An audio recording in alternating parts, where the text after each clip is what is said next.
good morning, everyone. We are very happy to present today and discuss about global governance of major outbreaks of deadly infectious diseases. And I will be moderating this session. My name is Antoine Flao. I am a medical epidemiologist and a professor at the University Paris-Cité, Hospital Bichat at INSERM. We will discuss today with Professor Yazdan Pana. He's a director of the ANRS, Emerging Infectious Disease Agency in France. He's also an infectiologist and a medical doctor. We will also discuss with Professor Alexandra Calmi. She is director of the Institute of Global Health at the University of Geneva and also an infectiologist at the Medical University Hospitals of Geneva. And we will have also around this table Professor Michel Kazatchkine. He is the former executive director of the Global Fund and currently the special envoy of the WHO regional director for Europe. He is an immunologist, medical doctor also, and a professor. So I just want to show you by this slide the burden of emerging infectious disease at a global level. It is a huge burden since we know this emerging infectious disease, BSE from the UK, foot and mouth disease, both from Taiwan and after from the UK. And more recently, the SARS, if you remember, it had a huge economic burden, maybe not a huge health burden, but it was a huge economic burden. And after the avian flu and also the pandemic, the last influenza pandemic with a huge burden of almost $50 billion. But what is also striking is to see the burden of the COVID-19 former pandemic. The COVID-19 pandemic had a huge health impact with a lot of probably 25 million deaths, a lot of deaths toll, but also a huge economic burden with 11,000 billion US dollars losses just due to this nightmare of the COVID-19 pandemic. So we will discuss all these issues today, the health impact, the economic, the political, the social impact of these pandemic, of these emerging infectious diseases. And I am happy to give the floor to Professor Yazdan Pana to talk a bit more in details about that, and particularly how research is needed facing uncertainty with these diseases. So Yazdan, the floor is yours. So thanks a lot, Antoine. Thanks a lot for your invitation. It is, of course, a great pleasure for me to be here with my colleagues, Professor Calmi and Professor Kazatchkine, of course. You see my slides? Yes, quite well. Okay. So the idea is to really, in even less than 10 minutes, to try to tell you why we think that the research is a core pillar of the global outbreak governance, and by coming back on what had happened in the past as showed by Antoine. So first of all, as it was said by Antoine, we really think that emerging infectious diseases are now a structural challenge because of the global mobility, because of ecological disruption, of course the climate, but not only, because of the urbanization and because of the human-animal interfaces. And the central challenge always is how to make decisions under uncertainty. This is a slide that I personally like a lot, that shows why today, when something happens in one area, it has a huge impact in other areas, and why this has changed since the beginning of the 90s. Actually, you can see the connectivity in 1933 and then a connectivity in 2020. So whatever you see in one place, you see it very shortly in other places. Just to try to remind you something very recent,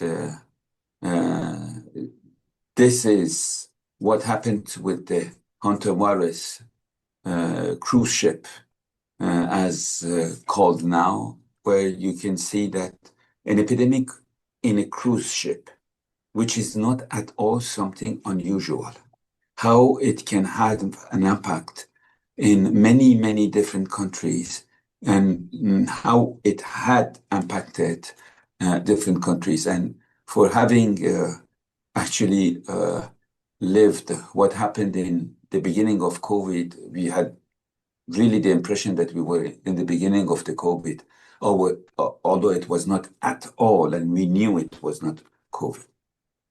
So the research has an important role, because the research within an epidemic is, when we don't know that much about what to do, is key. The first time that we really recognized, considered, is probably HIV, actually, and maybe Alexandra and Michel are going to come back to that. It's the first time we really conceptualize the fact that how research can help. But I try to come back regarding emerging infectious diseases to also in 2002 with the SARS. Something happened in Hong Kong and Vietnam, and a few days after we had a huge problem in Toronto. So regarding research, we have always successes, which was rapid genomic characterization, international information sharing, but a lot of weaknesses, delayed reporting, and one thing that I will tell and say all the time, the fragmented research coordination. And this comes back to the global governance, how this is important. The key lessons were the importance of early detections, delays in detection, and research coordination, which was extremely important in a world of amplified global spread. The second example is, of course, Ebola 2014-16, where it was in sub-Saharan Africa. We conceptualized, recognized it was for HIV, but it was in a different model. Limited local research capacities, delayed clinical trials, weak integration within the outbreak response. We progressed clinical research platforms, the feasibility of randomized trials during outbreaks, etc. And the key lesson, it was that we should be prepared, that research must already exist. It cannot be parachuted within an emergency. The COVID, of course, it was extremely important, huge impact, as Antoine showed you, but also important lessons. We had rapid sequencing, although for the vaccine we can go even faster, but the vaccine development was important. We had global coordination, but again, fragmented clinical trials, duplicated efforts, unequal data access, and difficult translation of evidence into policy, and also inequalities in research implementation.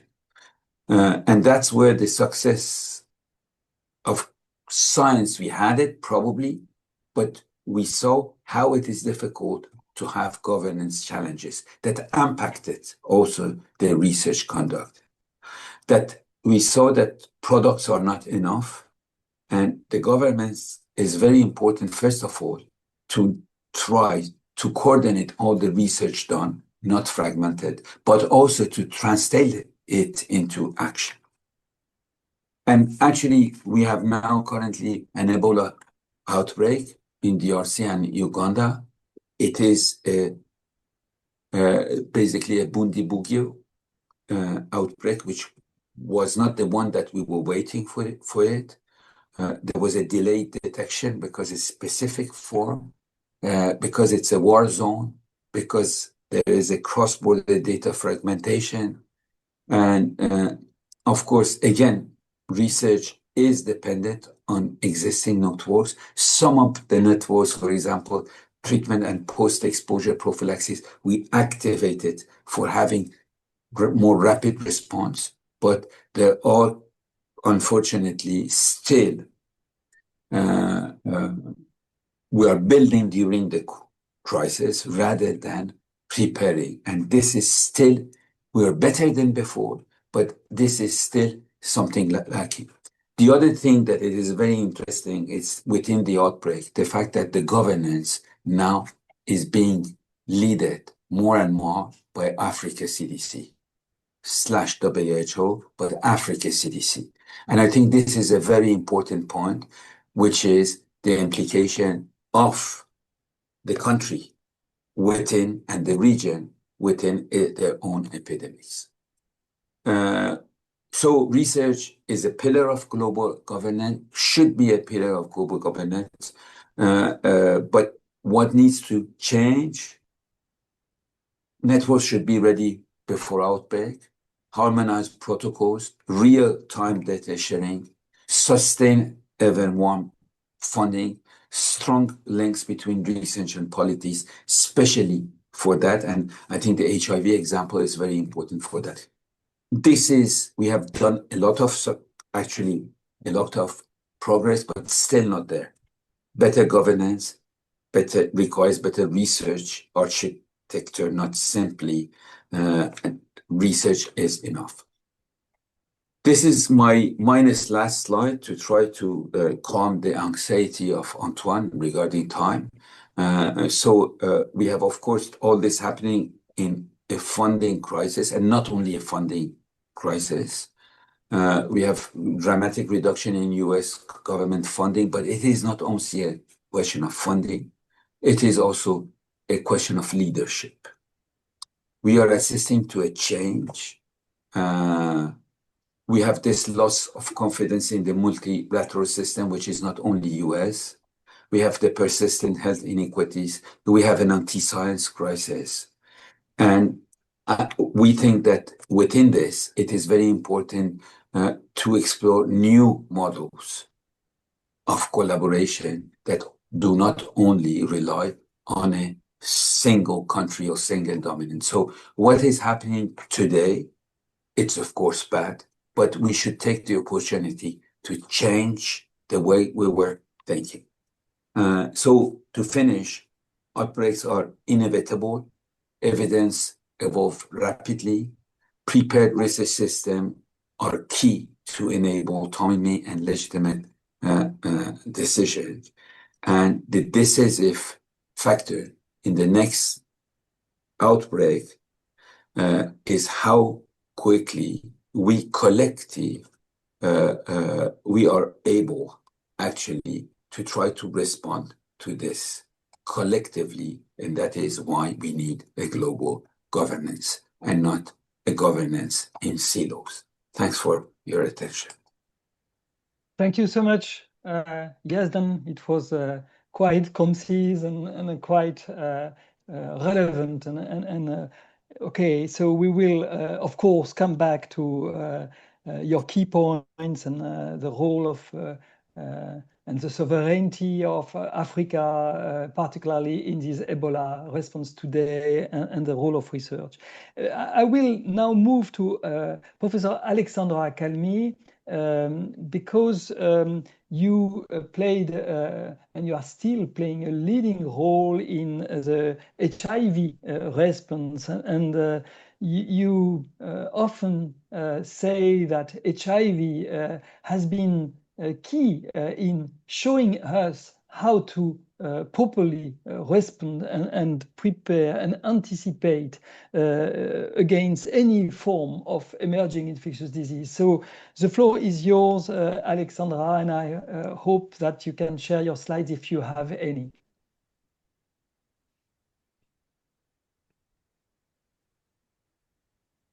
Thank you very much, Antoine, for this kind introduction.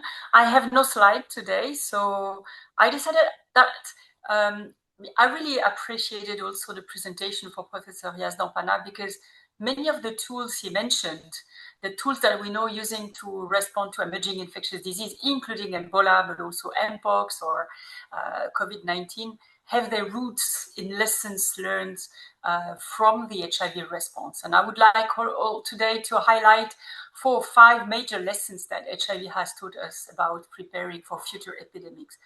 The first one that I think was really transformative is the contribution of HIV on the recognition that communities are not beneficiaries only of healthcare, but they are partners, not only observers, not sitting as a spectator, but full actors of the response. And it was quite clear during the HIV.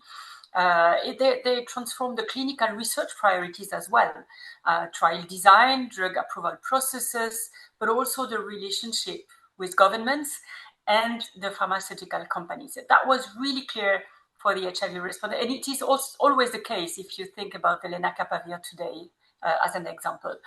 And today it's almost impossible to imagine a major global health conference or HIV conference without community representatives participating as speakers, advisors, investigators, and also decision making. So the principle "nothing about us without us" emerged directly from this HIV movement. So I really tend to think that this is one of the most important role of HIV on the last 40 years. And today, what we see at Ebola, and as Yazdampana very rightly pointed out, is that this trust and in the community is absolutely essential. And even so, today the clinical research activities in some settings have to require extraordinary security measures because trust remains sometimes fragile in the context of the Ituri region. So the second point that I think was transformative from the HIV, and that can be really taken as a lesson for Ebola, for example, and also Henta, and it was for COVID, is the equity in accessing to innovation. The landmark for that I think HIV transformed access to medicines from a technical issue to a political choice. And one of the landmark moments, but Michel Kazakshkin, you have this in your life, this was the 2001 Doha Declaration on TRIPS and public health. And I think today, all treatments for HIV are genetically manufactured even before they come into high-income countries. During the COVID-19 pandemic, however, this didn't work so well because the high-income countries secured a vast majority of vaccine doses during the first year of vaccine availability, but it is very rare that vaccines were manufactured directly on the African continent, for example. So today, I have to say that outside of the HIV field, the access to diagnostic antivirals and specifically for Ebola monoclonal antibodies remains difficult with obstacles and probably highly unequal. I think also the message here is that the equitable access must be built into the preparedness efforts and strategies from the beginning. It's not something like you can have afterthoughts. So at the time we plan the clinical trials, the access must be already think and discussed and prepared. The third kind of lesson that I would like to share with you is the simplification and the decentralization of care. And this is quite a thing when we talk about the Ebola today. But effective care does not always require highly specialized hospital. And HIV programs pioneered innovative models of service delivery. Nurse-led clinics, task shifting from physician to community health workers, drug distribution outside of district hospital or hospitals. So I think this pandemic demonstrated that even sophisticated chronic treatment can be safely delivered and effectively at scale through simplified models of care, even for the advanced HIV disease, even for the most difficult diseases and the more lethal diseases, it was possible. And this innovation subsequently influenced the response to Ebola and COVID-19. During the COVID-19, telemedicine, home-based care, decentralized vaccination campaigns all reflected this principle that were already being developed and refined through HIV programs. Fourth, that HIV transformed also prevention and public health.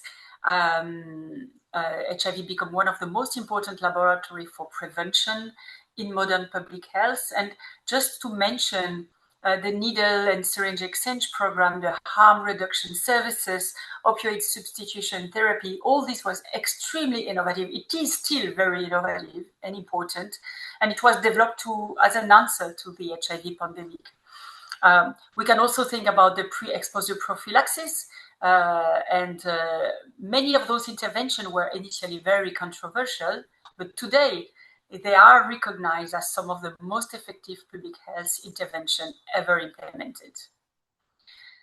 And finally, maybe just to answer finally the slide presented by Professor Yazdan Pana, research became global, and the HIV response also accelerated the international research network, the large multinational clinical trials, the adaptive trial methodology that I think is important to talk because you minimize the exposition of patients to unnecessary or non-effective treatment, and also the global data sharing platform that have been born some years ago already through the HIV response. And many of these research structures mobilized during Ebola or COVID-19 were built upon foundation initially established through HIV collaboration. And one particularly important lesson in that research, I think, is that research and patient care should not be viewed as competing priorities.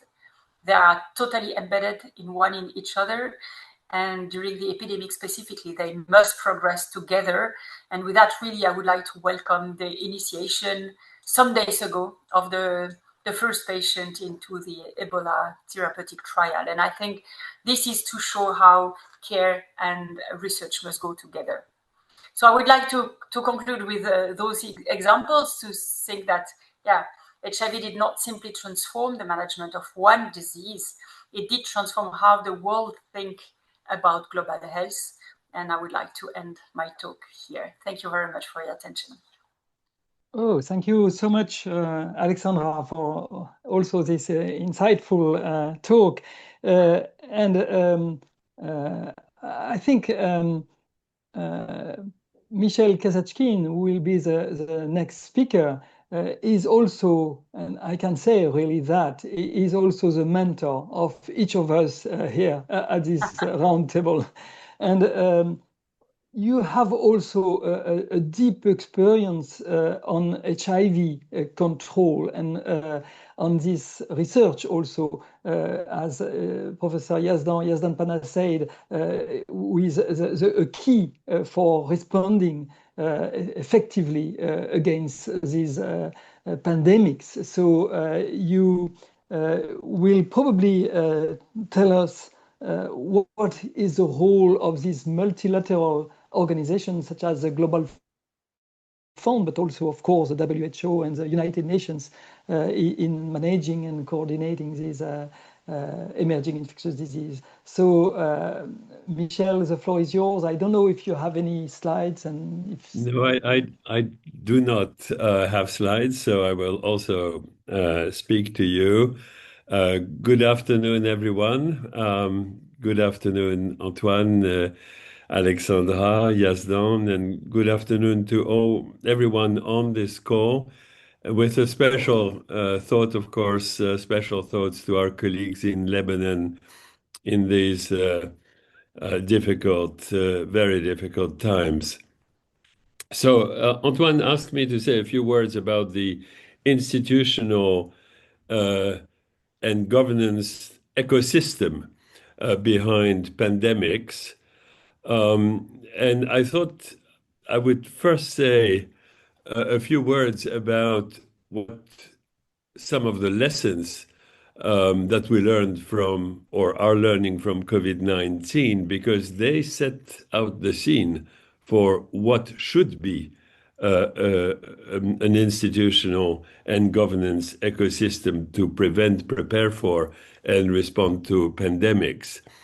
I'm saying this because we're forgetting about the impact and what we learned during COVID at an amazing speed. We forget that the initial response totally lacked urgency and effectiveness, two features that Yazdan already proposed.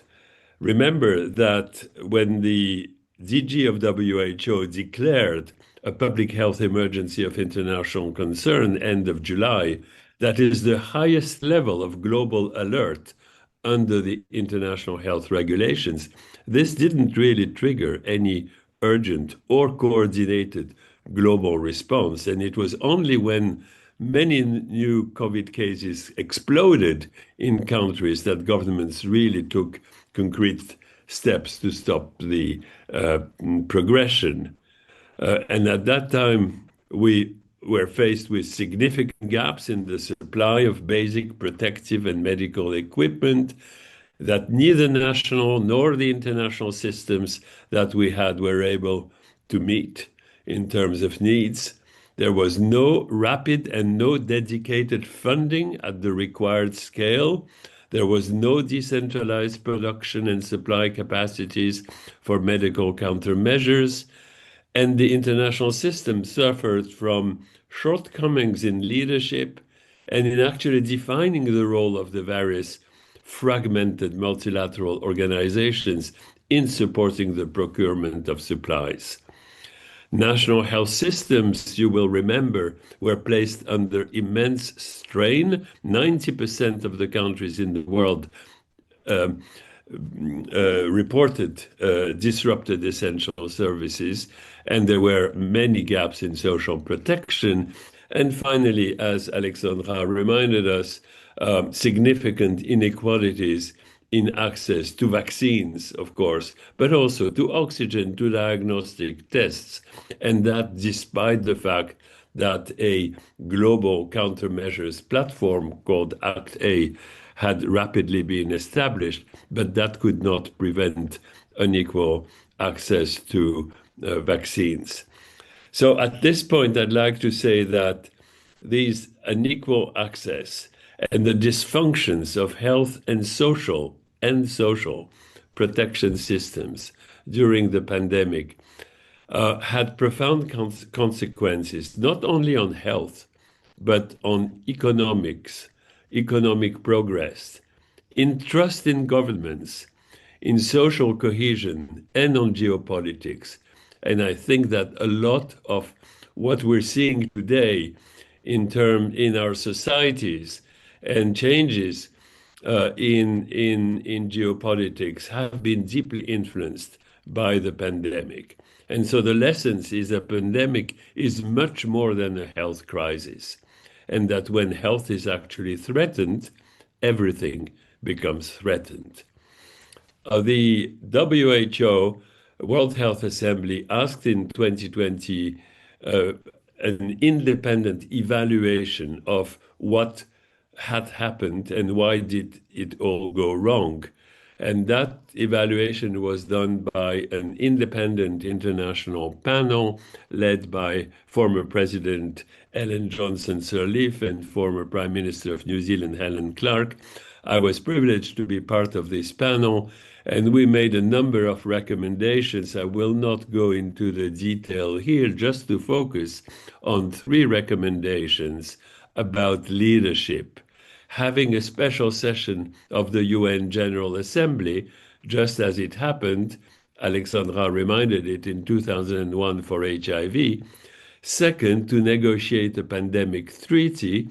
And third, to amend the international health regulations. Because the system we have at global level is that of international health regulations, and that was generated after the SARS and actually adopted in 2005. And international health regulations are about surveillance, about notification. They're very clear about prohibiting any health measure that would unnecessarily hinder international travel and mobility, important to note, unless, quote, it is scientifically justified and proportionate. And it is also about cooperation and technical assistance for limited resource countries. On the side of states, the international health regulations ask for the states to establish national authorities on preparedness and surveillance. They ask states to cooperate, to be transparent, all of that in, quote, good faith. It asks the states to build the essential national capacities for health security. And of course, the states at the end are sovereign, have a final say, but they have to comply to these rules. On the side of WHO is to coordinate surveillance to obtain the information on all the alerts, official information, but also from gray zone information, and non-state sources. Actually, this is what happened in COVID. Geneva was alerted by a WhatsApp from someone in China before it was officially informed by the office in Manila that was officially informed by the Chinese government. WHO is to move the emergency mechanism it has, that is to declare public health emergencies of international concern and pandemic emergencies. WHO is to provide temporary and permanent recommendations on what countries should do, let's say confinement, masks, and so on. But these are recommendations.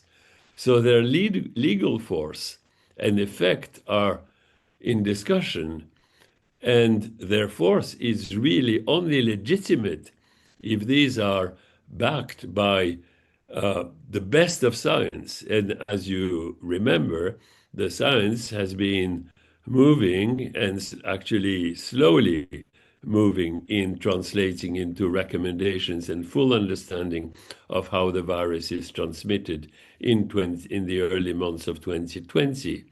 And so WHO has a difficult role of managing its authority versus the sovereignty of countries. So following the advice of the independent panel, international health regulations were modified in 2024, and modification was adopted in May 2024. Now, the international health regulations are binding for countries, that is, they have to comply to it, but they don't have to ratify a treaty. As soon as the Director General of WHO notifies the IHR, then this triggers their entry into force, which happened in September 2025. However, at that time, 11 countries rejected the new amendments, including the United States of America. In those new amendments to IHR, two important points. One is that in addition to public health emergency of international concern, the DG is now able to declare a pandemic emergency, quote. And another important thing is that the principles of equity and solidarity that were really challenged during COVID-19 have been introduced in the text. And then in May 2024, the World Health Assembly adopted, but not fully adopted, as I will come back in a second, a pandemic agreement, an agreement of 35 articles, relatively short text, by the way, for an ambitious regulatory agreement. This is an international treaty aimed at preventing, preparing for, and responding to pandemics while ensuring equity and fairness. And it also really put prevention, which Alexandra mentioned, at the forefront, which will need systemic changes in the systems to prevent crisis, but will also need a political will that is currently lacking. The pandemic accord covers 5 areas: one of prevention, including a special mention on One Health, health systems, strengthening health systems, a third one on pandemic-related health products, including technology transfer and building equity. And in that particular set of articles, 9 to 14, there is Article 12. Article 12 is on PABS, Pandemic Access Benefit Sharing, and that article is very specific, and negotiators in Geneva, by the time of May 2024, were not able to agree on Article 12. They decided to give themselves one more year, but by May 2026, they were not able to negotiate the PAB, so they're now renegotiating and starting next week again. And Article 12, until it is negotiated and agreed, the pandemic treaty will not come into effectiveness and cannot be ratified by countries. And that article basically says that if a country detects a new pathogen and gives the samples or the genetic sequence to the international community, which is a notification duty by the international health regulations, it should in return get benefits such as such as access to vaccines, and what is currently discussed is 20% of the vaccines produced based on that genetic sequence would go to the developing country or sub-region that gave the sequence. That article also discussed technology transfer, and where the negotiations are difficult is that countries in the north say that technology transfer is an agreement, a contract between the one who transfers the technology, the ones that receives it, and that therefore these people are free, for example, a country and a firm, a company, pharmaceutical company, to agree on technology transfer, whereas the global south says, no more inequity, now we need compulsory technology transfer so that we can produce and manufacture and distribute our own products. The pandemic accord also discusses international support, some governance and legal aspects, such as a COP. There will be a COP in pandemics, just as there is a COP in climate. And I'll end by saying that all of this is still work in progress, and it's very much about what I would call formal preparedness, about protection. But many countries approach the COVID pandemic with formal plans, indicators, capacities in place, and yet failed. Because preparedness is more than that. It's also, as Alexandra said, building community-based responses, essential to actually bridge the gaps and sustain social protection. And that requires systemic changes of great amplitude. I'll end by just saying that this work in progress is very fragile, and our progress in pandemic prevention, preparedness for and response is fragile because we're in a very fragile environment with the withdrawal of the United States and Argentina from WHO, with the significant budgetary cuts that Yazdan alluded to, and with the rapidly evolving landscape with really multilateralism under severe strain, attacks against science and scientific institutions, and really a future of global health that is very much uncertain. Thank you. Thank you, Michel. Thank you a lot, the three of you, for your brilliant talks and also to show how the experience of the past can enlighten anticipation and the need for better control for the future. Maybe Michel, you quickly mentioned about the Article 12 and the PABS, this annex of the pandemic accord, but and you also clearly pointed the challenges around these PABs. But do you think we are close to ratification, close to an accord? Are you optimistic in these troubled times? Do you think we will reach eventually an accord in the next months? What is your opinion regarding that?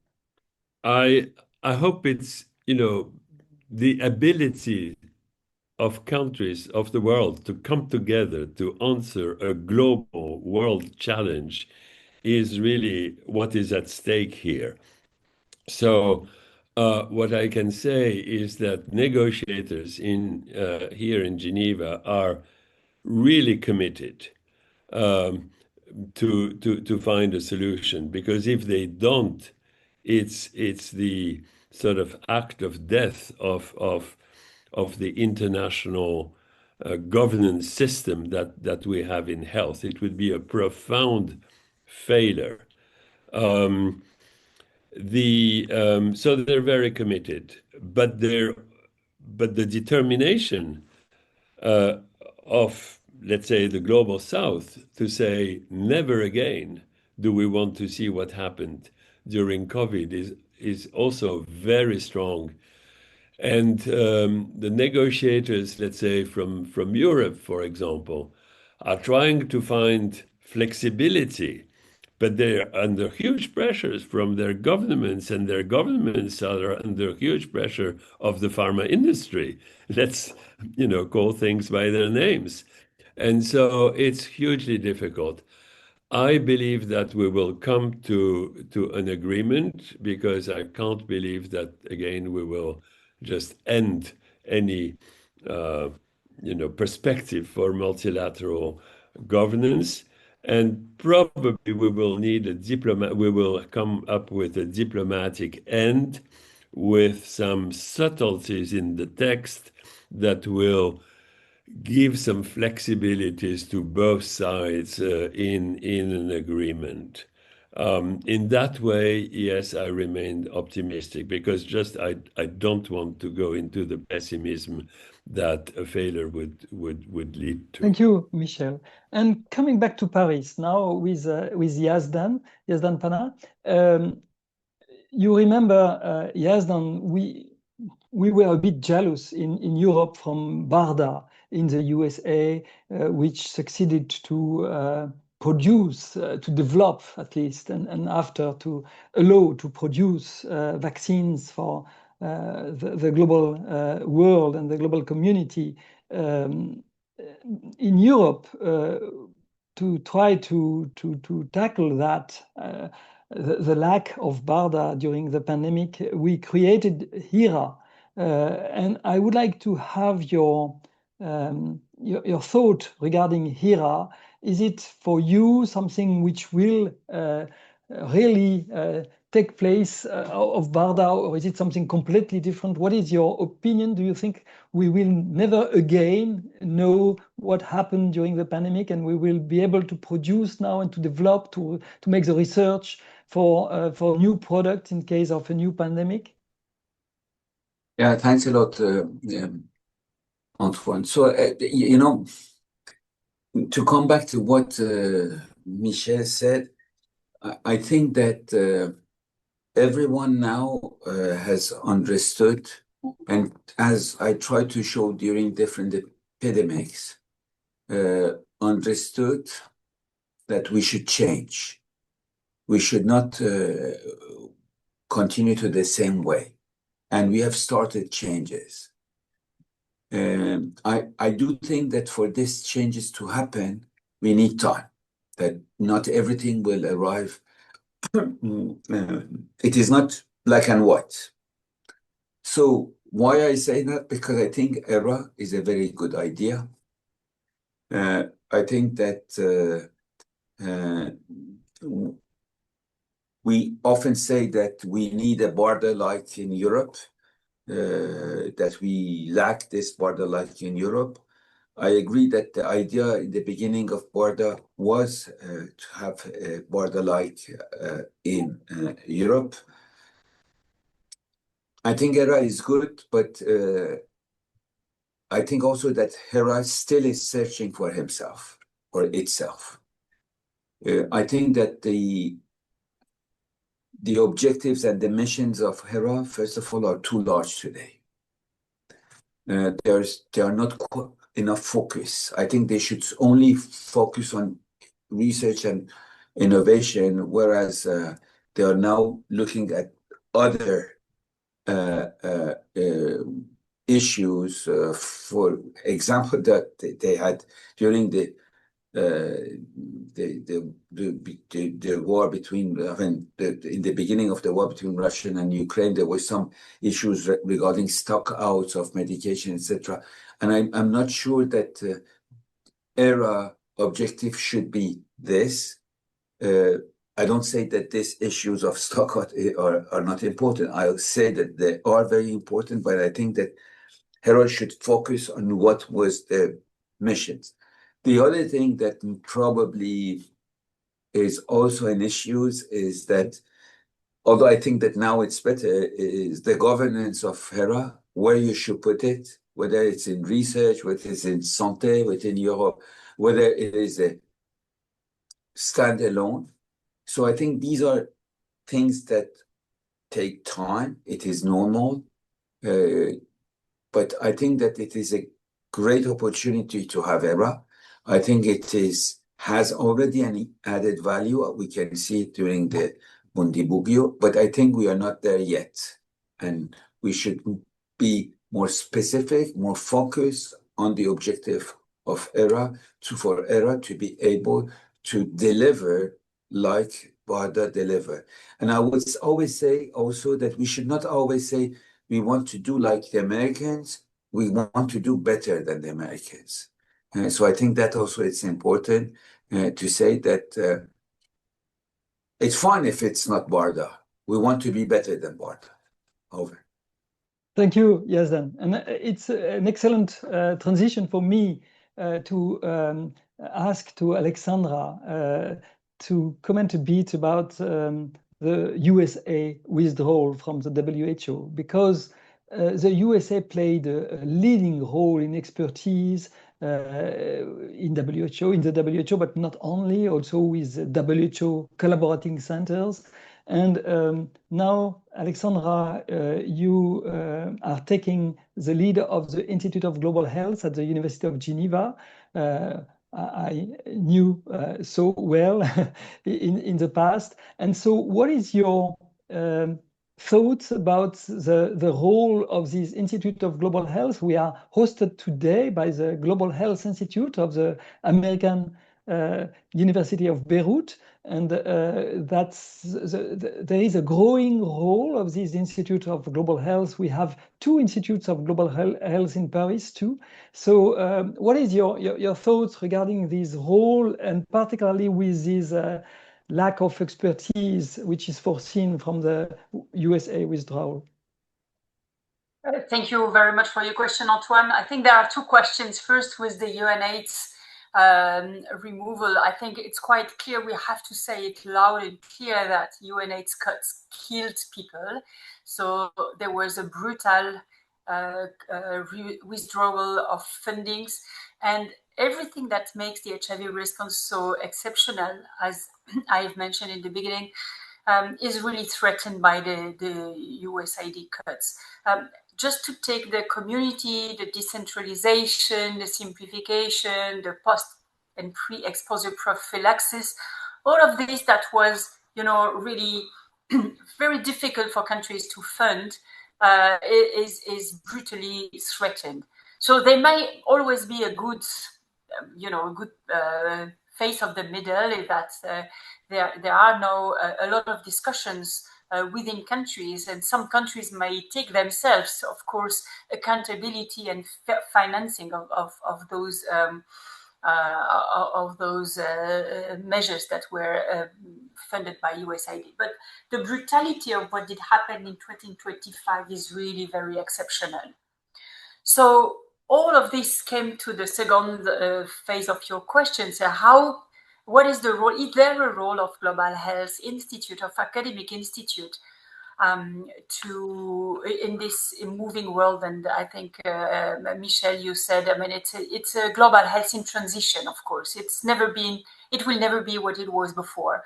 So, what is the role of Academic Global Health Institute? I think the academic part of this Global Health Institute is extremely important. Just given what we said about the funding cuts and the fact that people are just dying because of this brutality of funding cuts, is who else better than Global Health Institute can monitor, survey, plan research, and also sometimes advocate for a better world and also better partnerships, because I think the thing that is possible in academia and that is more difficult within countries, and we have seen with Michel also the difficulty of signing this pandemic treaty. Academics do not have these barriers, these obstacles. We can talk together, we can discuss with the colleagues, and you mentioned, I think, Michel, you mentioned the WhatsApp that was done between a colleague in China and a colleague here in Geneva. And this is exactly what academics can do. Not only send WhatsApp, but they can liaise, make partner programs, research together, and also have a line and a strategy where they want to go. Not only in pandemic preparedness, of course, but specifically in this pandemic preparedness, I think we already have this network of academy institutes that can do this. So I do believe that the role of academic is even more important right now, that the government is in transition. And because academics have not changed, I mean, we all stay the same.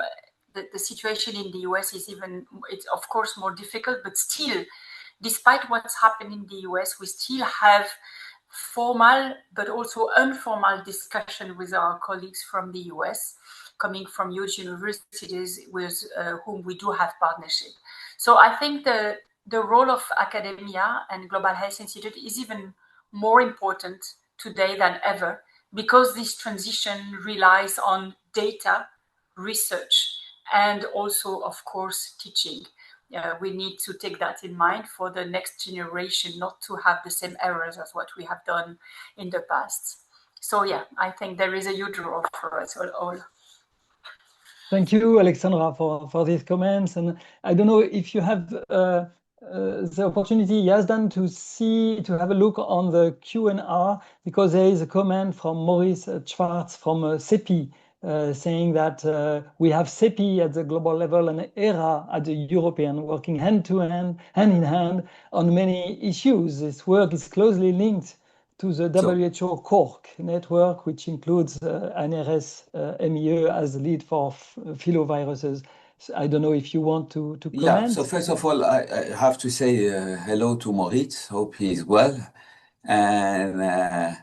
And yes, of course, I think Maurice is right. Sorry, I was looking at the chat and not on QR, because I'm always, and chat is only for us, I think. So yeah, of course, one other thing which is important. So we were talking about Europe, but if we make it more global, I think that the example of the CEPI at the global level, it is extremely important, because I can see that for example, the current Ebola outbreak, CEPI has a really important role in articulation with Africa CDC and WHO on vaccines and the research around the vaccines, but also after the research. The only issue we had, and really helps everyone, and the next steps regarding the vaccines are in general important. And CEPI, huge role. The only thing is that CEPI is only on vaccine. For example, for treatment, we don't have the same actually mechanism, the same institution. And we have already, of course, brainstormed about this, and also we think that it is not good to ask CEPI to do more, because then you can dilute and not be done. But the idea is to push other mechanism, and for example, the IPPS, which is actually hosted by Wellcome Trust and now is working, I think, with Unitaid, is one of the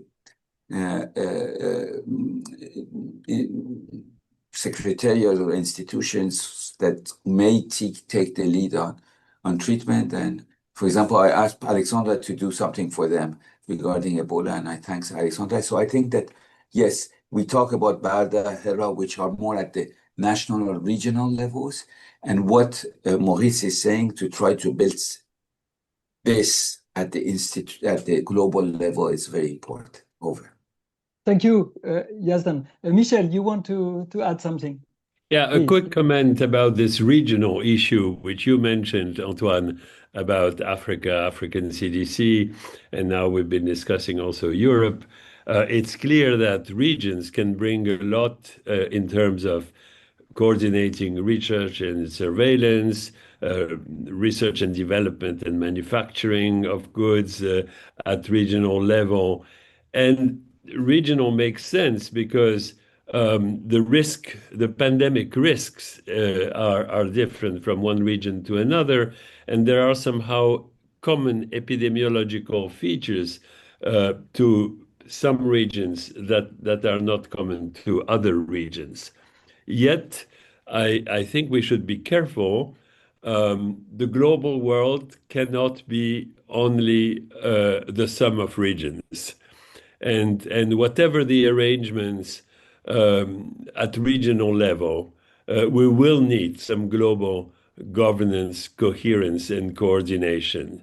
And that is where the challenge is currently, because of the geopolitical situation and because of the lack of and the waning multilateralism and lack of common engagement into a global cause.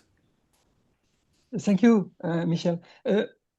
We have really a couple of minutes left now, but I would like to share, because Yazdan, you talk about Ebola. I would like to share this Nancy Sullivan paper, if you allow me to do so. I'm talking about a paper which has been published very recently, June 24, in the New England Journal of Medicine. And I'm just quoting here one sentence. I would like you, the three of you, Alexandra, Yazdan, Michel, to comment about this sentence from Nancy, which is a bit disruptive, because it's not exactly what Africa CDC or the WHO TAG and SAGE propose for the moment. Until pathogen-specific products become available, the most pragmatic strategy may be to combine rigorous public health measures with systematic evaluation of existing filovirus countermeasures that are supported by the growing body of evidence for immunological cross-protection. I don't know who wants to comment on that. I reviewed this paper, so I can do excellent. Yes, done. No, I know this paper very well, because I told you. No, there one thing in this sentence that we completely agree. There are very interesting things in this paper. So you just point one point, but there are many interesting things.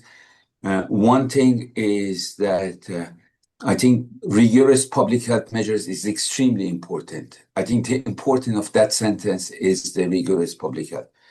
As far as Erbevo, I think Erbevo should be evaluated in a clinical trial. We cannot do Erbevo as a standard of care. It is dangerous.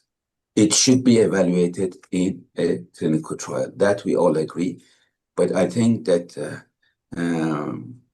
unless we do it in a very, very targeted population, which is healthcare workers. We should be very careful. This has been said by the SAGE of WHO, the TAG of WHO, and I think we all agree that there is something, but we all agree that we need probably more specific vaccines, but we all agree also that it is important to evaluate it in a clinical trial. So that is, I don't know what Alexandra and Michel think about that, but I told you my thoughts. Thank you, Yazdan. Alexandra, would you like to add Yeah, some? maybe just a quick word. So I really read with a lot of pleasure this paper. I think it's a landmark paper. I really enjoyed reading it. What maybe just the first point is that the prototype pathogen approach dramatically shortens the response time. And I think we should recognize this. The objective, of course, is not the perfection, but we are buying time.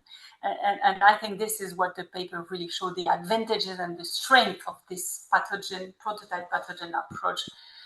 Really builds on existing scientific knowledge and create a reusable technology platform, etc. All of this is very positive. I think, of course, there are some limitations. So Yazdan, you mentioned some of them, that it doesn't go without a proper evaluation. I think we all agree with that. We need an evaluation. How this evaluation can be done, maybe there are some discussion here. Do we need a randomized clinical trials? Do we need proper surveillance only, compassionate access, etc.? All of this has not been really discussed in this paper, but for me, this is a point. I mean, we need rigorous evaluation. What kind of evaluation do we need at this stage is not extremely discussed in this paper. Well, there's some limitation, and one, I think it's clear, it requires validation in real-world outbreaks. It's true that this paper doesn't really say that we should use whatever we have without any proper evaluation. So I think it's a limitation, but it is what science is.